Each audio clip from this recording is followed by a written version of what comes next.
Swikili Live. La France, avec l'Europe, souhaite être davantage encore associée au destin de votre continent. C'est pourquoi j'ai facilité la mobilité des talents et des entrepreneurs africains pour qu'ils puissent venir en France et que les visas ne soient pas une contrainte, mais au contraire regardés comme une chance supplémentaire de pouvoir échanger et créer. Avant-hier, dans un colloque qui se tenait à côté de notre événement d'aujourd'hui et qui portait sur l'économie, avec cette claire conscience qu'avaient tous les participants que l'économie de demain, elle allait beaucoup dépendre de la vigueur, du dynamisme des entreprises africaines.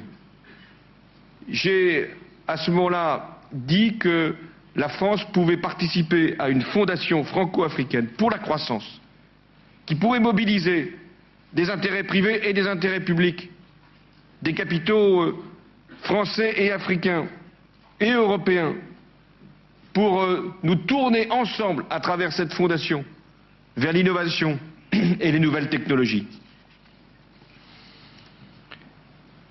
L'objectif que j'ai fixé, c'est de doubler en 5 ans le niveau des échanges commerciaux entre la France et le continent africain. Mais j'ai aussi mesuré qu'il y avait encore une attente à l'égard de la France, à l'égard de l'Europe, pour ce que nous pouvons faire davantage encore pour le développement. Aussi ai-je décidé de consacrer 20 milliards d'euros au cours des 5 prochaines années en dons et en prêts au développement de l'Afrique. Parce que je considère que l'Afrique est la nouvelle frontière du monde, celle qui permettra d'élargir encore le champ de la connaissance, du savoir, de l'émancipation et aussi d'une prospérité qui attend depuis trop longtemps à faire valoir ses droits en Afrique. Mais l'engagement qui est le mien, l'engagement de la France, appelle aussi d'autres engagements venant de l'Afrique, et notamment les exigences de transparence et de bonne gouvernance. Chacun le sait ici, ce sont les États qui garantissent le mieux les libertés publiques comme les libertés économiques, qui attirent le plus d'investissements. C'est la démocratie, ce sont les droits de l'homme qui constituent les meilleures armes pour la stabilité et la sécurité. Ils ne suffisent pas, mais ils sont aussi un moyen de répondre au désordre et également à l'aspiration des peuples. Depuis plusieurs années, le processus d'élection pluraliste en Afrique est devenu celui qui s'impose. Et je le dis ici avec sincérité et franchise, c'est le seul possible. Il est irréversible. Et la France ne pourra pas admettre des régressions ou des manquements. De la même manière, les crimes les plus graves qui sont commis en Afrique, et il y en a, je pense aux violences faites aux femmes, aux crimes organisés, à l'écrasement d'un certain nombre de peuples. Oui, il est légitime que les coupables puissent être jugés. Il y a une Cour pénale internationale, c'est son rôle, pour se prononcer sur de tels actes, lorsque les justices nationales n'ont pas la capacité de le faire. Il faut faire confiance à la justice internationale. La paix, le développement, c'est aussi la préservation de la planète. La responsabilité est d'abord celle des pays développés. Ce sont eux qui ont absorbé, capté les ressources des pays africains pendant des années. Mais aujourd'hui, cette responsabilité, elle nous est commune. Car nous voyons, vous voyez, les risques du changement climatique.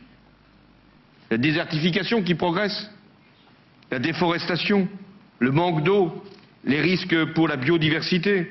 J'évoquais la disparition des espèces protégées. Il y a urgence pour l'environnement et aussi pour la sécurité. Car quand il y a des désordres climatiques, c'est aussi un facteur qui permet à des groupes d'utiliser la pauvreté, la misère, le désarroi pour essayer de faire prévaloir leurs intérêts. La France, là encore, a considéré qu'une partie de son aide devait être affectée aux objectifs de développement durable. 1 milliard d'euros par an seront dédiés par l'Agence française du développement à ces projets. De la même façon qu'en Europe, plusieurs pays, au moins 13, ont créé une taxe sur les transactions financières. Elle va se mettre en œuvre dans les prochains mois. Une partie de cette taxe pourrait être affectée au Fonds vert pour le climat et être ainsi un exemple pour d'autres pays, pour que nous puissions participer tous aux efforts indispensables pour préserver notre planète. Voilà, mes chers amis, ce que j'étais venu ici introduire pour notre sommet. Traiter toutes les conditions de la paix, pas simplement la sécurité, mais le développement, l'environnement, la préservation de la planète. Mais j'aurais voulu parler que de paix quand les événements, là aussi, surgissent à la veille même de ce sommet. Aujourd'hui, au cœur de l'Afrique, un peuple est en souffrance. Il nous appelle. C'est la Centrafrique. Nous ne pouvons plus laisser les massacres se perpétrer, des femmes, des enfants être violentés, des exactions être commises, y compris dans des hôpitaux, et des conflits interreligieux qui peuvent dégénérer et installer dans cette Afrique centrale des comportements et des phénomènes qui, pour l'instant, n'avaient pas leur place. Le Conseil de sécurité, et je salue ici le secrétaire général des Nations Unies, Ban Ki-moon, vient de donner mandat à une force africaine pour rétablir l'ordre, protéger la population et assurer la stabilité pouvant conduire ensuite à des élections. Je dis bien à des élections, car tout processus doit conduire à des élections. Et il n'y a pas de pays qui pourrait ne pas avoir aussi droit à pouvoir choisir ses dirigeants. La France a décidé d'appuyer cette force africaine.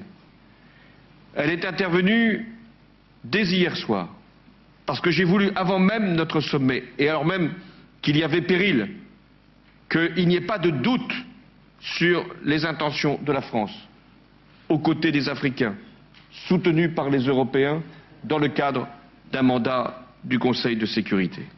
Cet engagement n'est pas simplement sécuritaire, il doit être humanitaire, parce que c'est aussi notre devoir.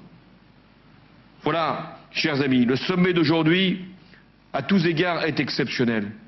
Il est exceptionnel parce que nous nous réunissons au lendemain de la mort de Nelson Mandela, cette figure qui, à la fois, nous rappelle l'émotion qui a été la nôtre lorsqu'il est sorti de prison et qu'il a accédé au pouvoir, mais aussi l'obligation qui doit être la nôtre de poursuivre le message de paix qu'il nous a délivré et de ne laisser aucun peuple dans la soumission, l'oppression, la domination.